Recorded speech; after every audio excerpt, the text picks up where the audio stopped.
यानी ये ट्रेड है, इसमें आदमी डूबता नहीं, डूब जाता है। डोंट वरी, सब नहीं डूबते।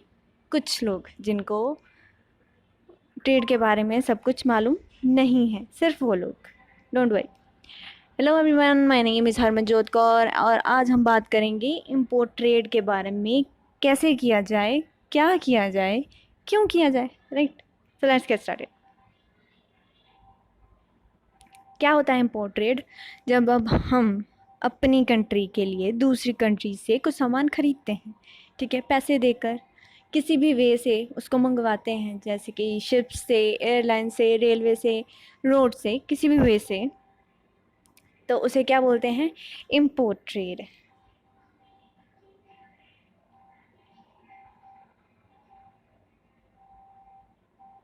अभी इसका प्रोसीजर क्या है, कैसे लाएंगे हम गुड्स? तो पहले अपन तो इंक्वायरी करेगा रे बाबा। क्या करेंगे? पहले देखेंगे कि गुड्स कैसी हैं, क्या है उसकी प्राइस, क्या है उसकी क्वांटिटी, क्या है जो हमें भेजना है, वो किस प्राइस पे हमें भेजने के लिए तैयार होता है। ठीक है, हम सब कुछ देखेंगे और जो गुड्स आ रही हैं उनकी हमारी कंट्री में डिमांड है भी या नहीं। ठीक है, ऐसे ना हो कि हम खरीद लें बाद में हम लॉस में जाएं। So to make sure everything, first thing is inquiry. We have to be agent 004 for this. Next step is import license. अभी कोई भी काम करना है कंट्री से बाहर, कुछ गवर्नमेंट से रिलेटेड काम करना है, तो लाइसेंस लेना ज़रूरी है।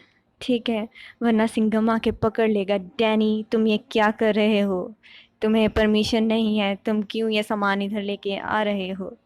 तो लाइसेंस लेना बहुत ज़रूरी है।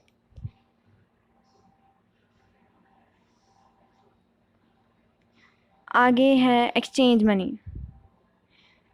एक्सचेंज मनी मीन्स हम जिस कंट्री से गुड्स मंगवा रहे हैं उसको पेमेंट भी करनी होगी। अभी हम इंडियन रुपीज़ में तो उन्हें पे कर नहीं सकते, तो हमें अपनी जो करेंसी है उसको चेंज करवाना होगा उस करेंसी में जिस कंट्री से हम जो है डील कर रहे हैं, right. It could be euro, dollar, whatever the case में be. Next is placing indent and send letter of credit. Placing indent, उसके बाद हम देखेंगे कि जो भी पर्टिकुलर्स वगैरह हैं उनकी हम लिस्ट प्रिपेयर करेंगे, quantity, quality, everything it is sequentially prepared, that is called indent. उसके बाद हम लेटर ऑफ क्रेडिट सेंड करेंगे। लेटर ऑफ क्रेडिट क्या होता है कि हम खरीद रहे हैं गुड्स, तो जो हमारा एक्सपोर्टर है उसको मालूम होना चाहिए कि हमारे पास इनफ मनी है कि हम गुड्स को जो है परचेज़ कर सके। अभी हम कंगाल नहीं बैठे हैं, हम खाली हाथ नहीं बैठे हैं। ठीक है, तो हमें उन्हें अश्योरिटी देनी होती है। वो कैसे मिलती है कि हम अपने बैंक को बोलकर एक डॉक्यूमेंट प्रिपेयर करवाते हैं जिसको हम लेटर ऑफ क्रेडिट बोलते हैं। उसमें बैंक लिख के देता है कि इस पर्सन के पास इनफ रोकड़ा है to purchase the goods from you. ठीक है, तो that is called letter of credit, जो हम एक्सपोर्टर को सेंड कर देते हैं बिफोर गेटिंग द गुड्स।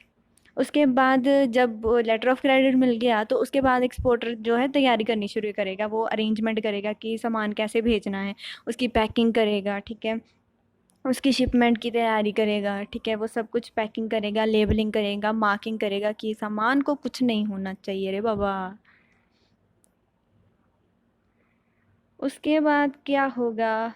उसके बाद क्लियरेंस की तैयारी भी साथ में ही होगी, क्योंकि क्लियरेंस के टाइम पे जब लोडिंग और अनलोडिंग होती है तब भी कुछ ड्यूटीज़ पे करनी होती हैं, कुछ कुछ डॉक्यूमेंट्स की ज़रूरत पड़ती है जिनको जिनको पूरा करना बहुत ही ज़रूरी है, इंपोर्टर के लिए भी और एक्सपोर्टर के लिए भी। तो वो डॉक्यूमेंट्स प्रिपेयर होते हैं, सारे इनवॉइस प्रिपेयर होते हैं। उसके बाद आता है payments and delivery,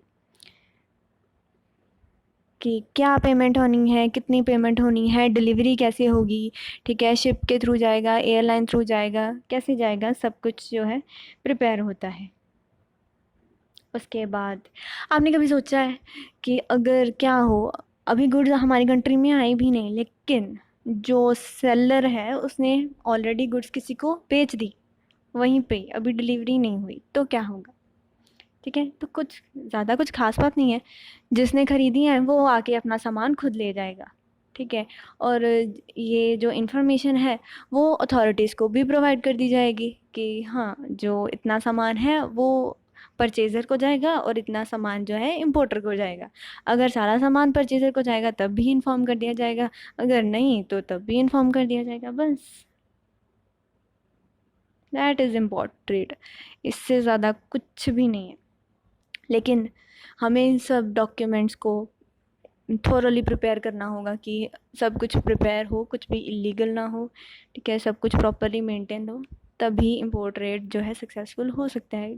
import trade क्या, कोई भी ट्रेडिंग जो है तब भी सक्सेसफुल हो सकती है।